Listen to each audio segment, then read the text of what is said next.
राज्य उत्तर प्रदेश जिला बांदा सिंचाई विभाग का जेई रामभवन और उसकी पत्नी दुर्गावती को आखिर क्यों बुंदेलखंड का एपेस्टीन कहा जा रहा है। एक ऐसा दंपति जो चाइल्ड पॉर्न में पिछले 10 वर्षों से लिप्त था। लगभग 5 वर्ष पहले इनके विरुद्ध एफआईआर दर्ज किया गया और आज फांसी की सजा सुना दी गई। और जज साहब ने फैसला सुनाते हुए कहा, इस कुकृत्य विरल से विरलतम अपराध की श्रेणी में आता है। दोषी को तब तक फांसी पर लटकाया जाए जब तक उसकी मृत्यु ना हो जाए। गगन टीवी इस घटना की पूरी वीडियो भी आपके सामने प्रस्तुत करेगा। आपसे मेरा नम्र निवेदन है कि इस चैनल को लाइक करें, सब्सक्राइब करें और शेयर। नमस्कार, गगन टीवी के इस नए अंक में एक बार फिर स्वागत है।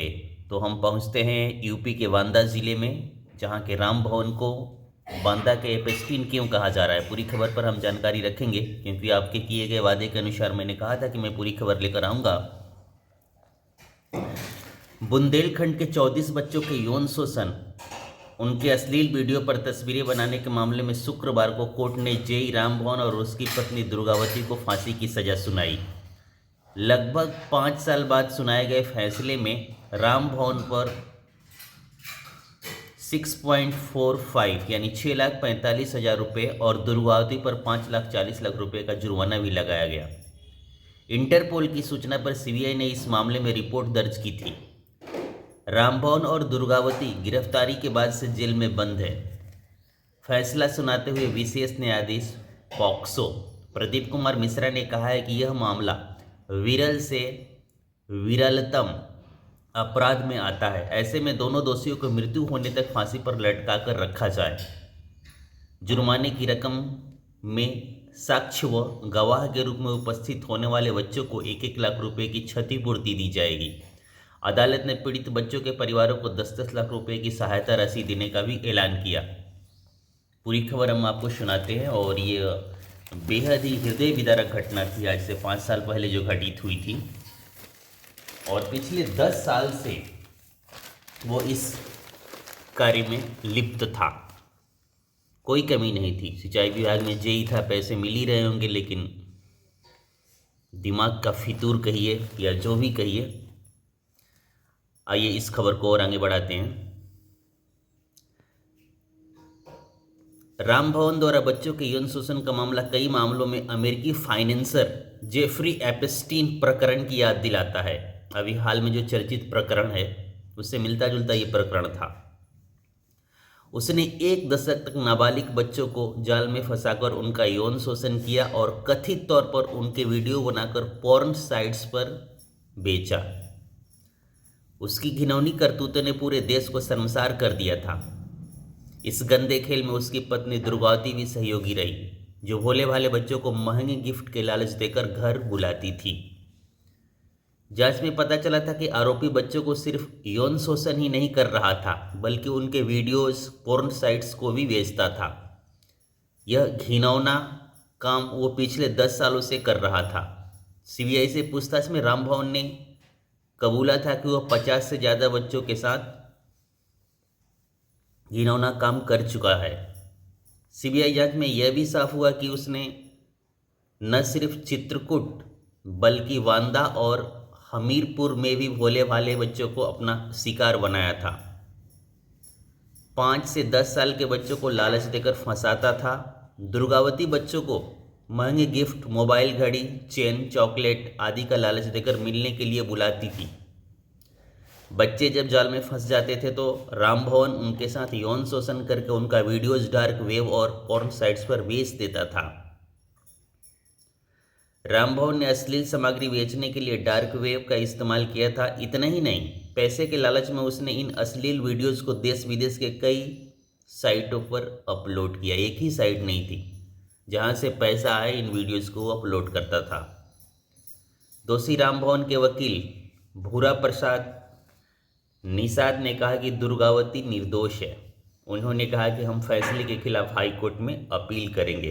वकील साहब का तो काम है भैया, जिधर से पैसा आ रहा है उनकी बात बोलना। दुर्गावती कैसे निर्दोष हो सकती है?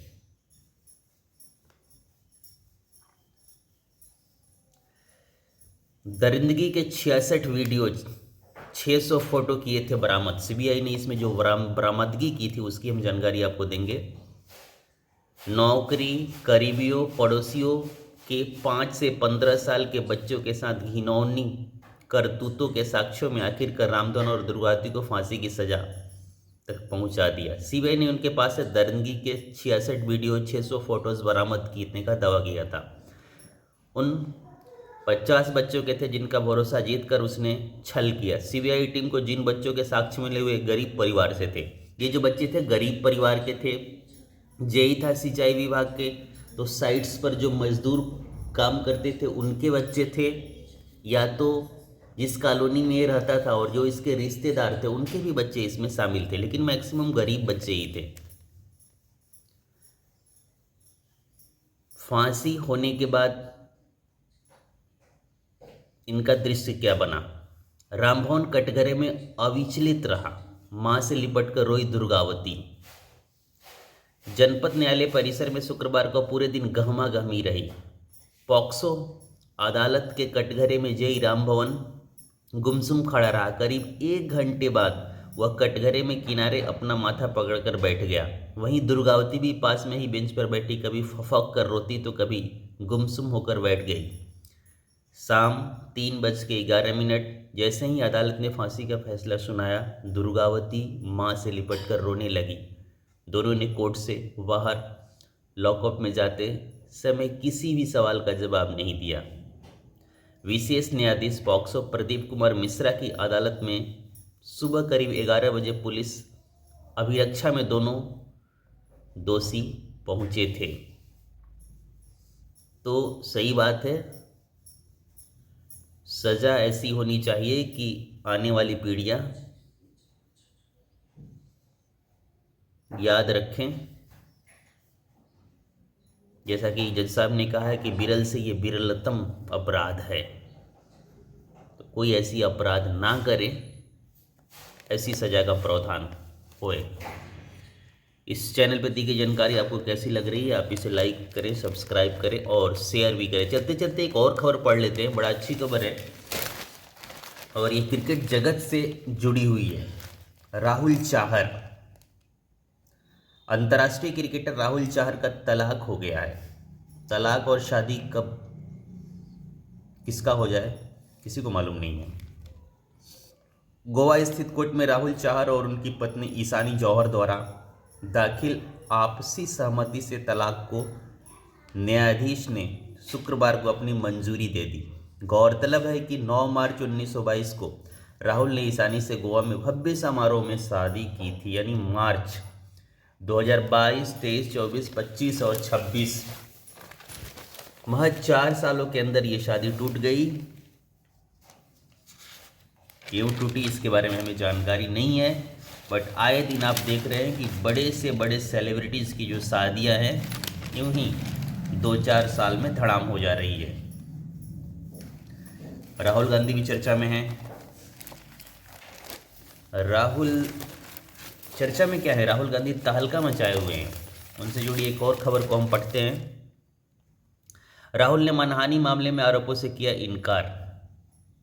बेंगलुरु में केंद्रीय गृह मंत्री अमित शाह के खिलाफ आपत्तिजनक टिप्पणी के मामले में नेता प्रतिपक्ष राहुल गांधी शुक्रवार को एमपी एमएलए की विशेष कोर्ट में हाजिर हुए।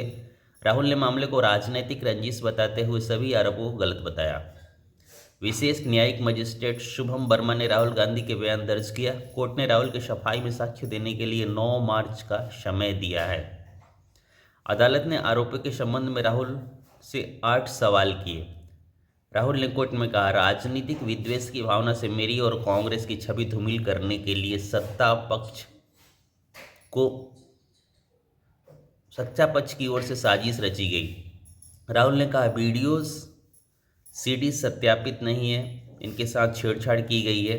मेरे बयान को तोड़ मरोड़ कर दुर्भावना से पेश किया गया है। उन्होंने कहा कि मेरा आशय किसी का अपमान करने का नहीं था।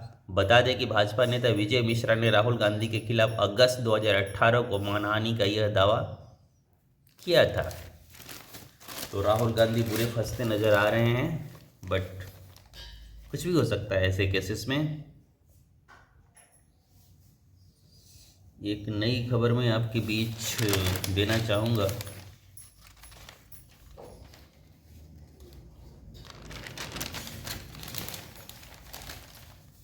ट्रम्प है, कुछ भी कर सकते हैं भाई। ट्रम्प सुबह क्या कहेंगे, शाम को क्या कहेंगे, किसी को कुछ पता नहीं।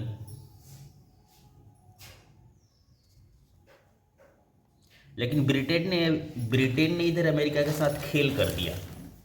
अमेरिका ब्रिटेन का एयर बेस मांग रहा था ईरान पर हमला करने के लिए, जिसे ब्रिटेन ने सिरे से खारिज कर दिया। ब्रिटेन ने अमेरिका को ईरान पर संभावित हमला करने के लिए अपने एयरबेस देने से मना कर दिया। अमेरिका हमला करने के लिए इन सैन्य ठिकानों का उपयोग करना चाहता था, लेकिन ब्रिटेन ने इससे इनकार कर दिया। मीडिया रिपोर्ट्स के मुताबिक अमेरिकी राष्ट्रपति डोनाल्ड ब्रिटेन के इस फैसले से नाराज हैं। बताया जा रहा है कि ट्रंप ने ब्रिटिश प्रधानमंत्री कीर स्टारमर के उस समझौते से समर्थन वापस ले लिया है, जिसमें चागोस द्वीप समूह को मॉरिशस को सौंपने की बात थी। अमेरिका ने पहले ही मध्य पूर्व क्षेत्र में हमले करने के लिए क्लस्टरशायर स्थित RAF फेयरफोर्ड और हिंद महासागर स्थित ब्रिटेन के विदेशी क्षेत्र डियागो गार्सिया का इस्तेमाल किया है। तो ये जो एयरबेस थे ब्रिटेन ने अमेरिका को देने से साफ साफ मना कर दिया, इसलिए भी डोनाल्ड ट्रंप नाराज चल रहे हैं।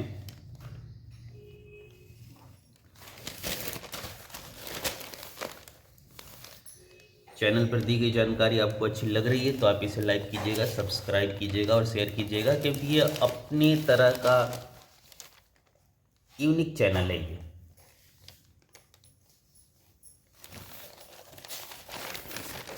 एक खबर मैं आपको और देना चाहूँगा, जो खबर अच्छी लगे।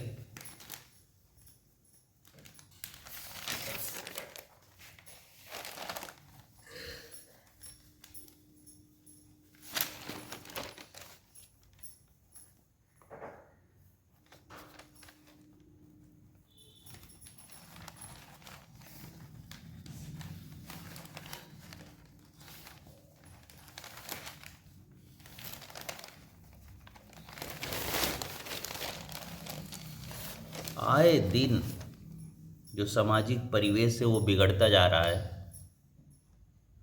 अभी देखिए ये खबर देखिए, मुखर्जी नगर, दिल्ली के मुखर्जी नगर इलाके की है। मुखर्जी नगर इलाके में दिन दहाड़े युवती ने पार्क में ले जाकर वारदात को अंजाम दिया। मौसी ने मासूम भांजे को मार डाला।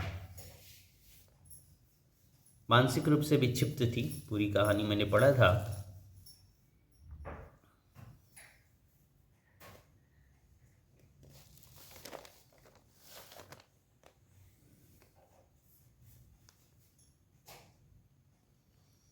फर्जीवाड़े का कमी नहीं है देश में, फर्जीवाड़े करने वाले का।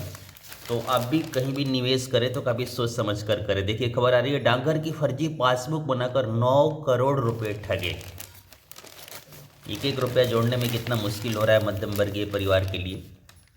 खबर आपको दिल्ली से ही है। रूपनगर इलाके में एक शख्स ने डाकघर की फर्जी पासबुक बनाकर जमाकर्ताओं से करीब 9 करोड़ रुपए की ठगी की है। आरोपी ने उन्हें डाकघर में आकर्षक ब्याज का झांसा देकर रकम जमा कराई थी। फिलहाल रूपनगर थाने में जनवरी माह में तीन अलग अलग केस दर्ज हुए हैं, जिसमें अभी तक 30 पीड़ित सामने आए हैं। पुलिस ने आरोपी 48 वर्षीय आशीष सिंगल को गिरफ्तार कर लिया है। पुलिस ने बताया कि आशीष प्रॉपर्टी का कारोबार करता था, लेकिन सट्टा खेलने की लत की वजह से सब बर्बाद हो गया। पत्नी भी घर छोड़कर चली गई। आशीष की मां के पास 40 साल से रूपनगर स्थित डाकघर में बचत योजना की एजेंट का लाइसेंस है। उनकी मां पहले ये काम करती थी, जिसका उन्होंने लाभ उठाया। इस तरह बड़ी संख्या में स्थानीय कारोबारी से लेकर घरों में काम करने वाली महिलाएं आशीष की मां के माध्यम से डाकघर में बचत की योजनाओं में सम्मिलित थे। वर्ष 2018 में आशीष की मां की मृत्यु हो जाती है। इसके बाद उनके काम संभालते आशीष की मां की तबीयत खराब हो जाती है। वह परिपक्वता अवधि पूर्ण होने पर लोगों को निवेश का झांसा देकर धोखाधड़ी करता था। तो ये भी एक गबन का मामला है। तो किसी पर आप, खासकर निवेश के मामले में, किसी पर आपको आंख बंद करके विश्वास करने की ज़रूरत नहीं है। पैसा आपका लग रहा है तो आपको ध्यान देना है कि पैसा कहाँ जा रहा है।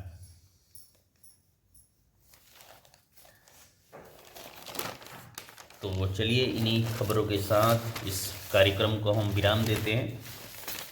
खबर अच्छी लगी तो आप इसे लाइक, सब्सक्राइब और शेयर कीजिएगा, क्योंकि नए यूट्यूबर का आपसे यही रिक्वेस्ट है और प्रत्येक दिन ये खबरें आती रहेंगी। तुम्हारे वाई नॉट और क्यों का पास मेरे जवाब नहीं, तेरा गुस्सा जायज़ है पर आंखों में आंसू ठीक नहीं। अरे पगली, मेरी आंखों में आंखें डाल कर तो देख और इन्हीं आंखों के रास्ते मेरे पर्स में उतर जा। इन बचे पैसों में फ़्लाइट टिकट क्या, ट्रेन टिकट भी ना मिल रही। तेरा गुस्सा जायज़ है पर आंखों में आंसू